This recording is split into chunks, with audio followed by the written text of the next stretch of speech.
Hi, I'm Rocco Stano, and welcome to StoryMakers. I bet you're wondering about the hat. You'll find out in a minute. Today, we have Colleen, Rowan, Kosinski with us. Yeah, and you are really decked out. And this style is called steampunk, right? Yes, it is. Oh, and so why are we dressed in steampunk? Well, first of all, I love costumes, I love Halloween, I love dressing up. Steampunk is something that was part of science fiction literature. Started with Jules Verne with 20,000 Leagues Under the Sea. And it's kind of like, it's set in the Victorian period, what they thought the future might be if they used the Industrial Revolution's technology. So there's a lot of steam engines and thus steampunk. One of my characters in my book dresses in steampunk. In your book, the title of that book? The book is called A Promise Stitched in Time. The story isn't just about steampunk. The story is about a 13-year-old girl, Maggie McConnell, and she's an Irish Catholic girl who's an artist, and she needs inspiration for a painting that she needs to create to get into an art college. So she goes to a thrift store, and she's drawn to this coat. She doesn't know why, but she's drawn to this coat. She buys it. And when she brings it home, weird things start happening. She has strange dreams, then hallucinations. The mystery is they have to find out, why is this happening? Who is the girl who owned the coat before? Because that's who she thinks is haunting her.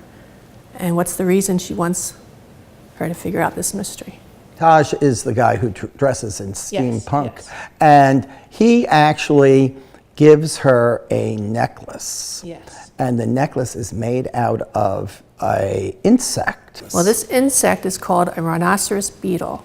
They're actually found in Africa, but you could maybe find one in New Jersey where the book is set. I made this. I glued in some gears and little rhinestones, sequins, and Taj in the story, he's also an artist, but he's a sculptor, and he sculpts in the steampunk fashion.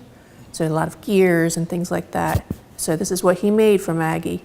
And I made one to show to you guys. So we have a cover of the book and this painting. I actually painted this. It's an oil painting. The painting is a very important part of the story. Right, right. Because Maggie's trying to make her inspiration piece. And this, in her first vision, it's a dream. This is the girl who comes to her. And then there's something here. Right. That isn't revealed till later, but you see it on the cover, so you know. Right. That maybe what's happened to this girl who owned the coat was that she was involved with the Holocaust. Right, and a concentration camp.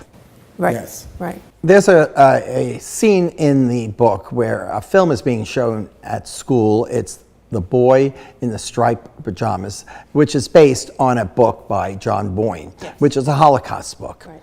And it's very important because they get a clue from that book about a real person. There is an element of truth in this story about this real person who's a woman who's married to the commandant of a concentration camp. Right. So tell us a little bit about that woman and the people in the concentration camp. Well, this woman was named Hedwig Haas, and she was the commandant's wife, and they lived actually at Auschwitz. The house was right outside the barbed wire where all the prisoners were kept. And she took two young girls, put them in her attic, and under horrible conditions, made them make clothes for her and her family, using the garments that they had stolen from the people they were holding in the concentration camp. And this is a true story, and nobody knows who these girls were, whatever happened to them. And there is another YA book that talks about these women. There's another book, and it's called The Red Ribbon, and it's by Lucy Adlington. And it's also about, well, what happened was Hedwig Haas's friends found out that she was getting these great clothes made by these prisoners, and they said, hey, we want some too. So she made a workshop in the concentration camp where she got all the most talented people there to sew and make clothes for all her friends. Right. You mentioned many artists in your book, and actually her cat is named after an artist. What artist is Her cat is named after Seurat, And Surratt came up with this way of drawing called pointillism. And in pointillism, it's many, many, many small dots that make up colors. She mentions Degas. Degas. Because he drew inspiration from ballet studios. Right. And she's thinking, how can I get inspiration? She volunteers part-time at a senior center. And she thinks, well, maybe the senior center will be my inspiration. Maybe this is where I'll, just like Degas. Well, that doesn't happen. Right. Going back to being an artist and having a block and not being able to create, many writers call it writer's block. And do artists call it artist block? Or just lacking inspiration, or I don't know what to draw. Right, yeah. Are there a few techniques that artists use to get inspiration? Well, what I like to do, like I'm a very tight drawer, I get very tense.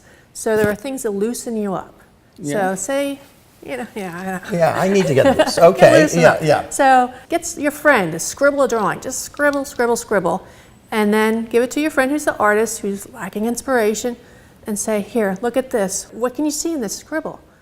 Well, Can you make a painting out of this? well, let's do that. Let's I think do I this. have a pad. So I just scribble. Just scribble all around. I won't look. I am going to hand this over to Colleen and see what she can do with this. Now remember, this is to loosen you up. So this is not a masterpiece. It's not a masterpiece. This We're doesn't not going even have to be good. Yes. Okay, what am I seeing here? Perhaps this has some feet and perhaps here it's got a wing, a tail.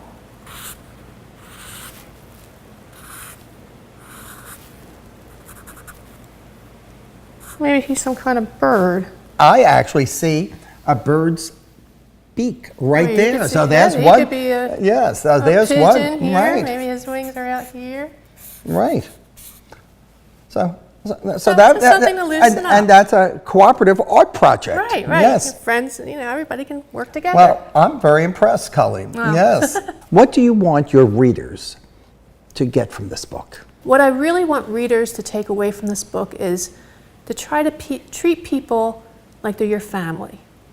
If they're a different color, a different religion, it shouldn't matter. They're all family. Humanity's all family. Thank you so much You're welcome. Thank you. joining us. And the book's title is? A Promise Stitched in Time. Yes. Well, thank you for being here. Thank you. And remember, until next time, give a kid a book in any format.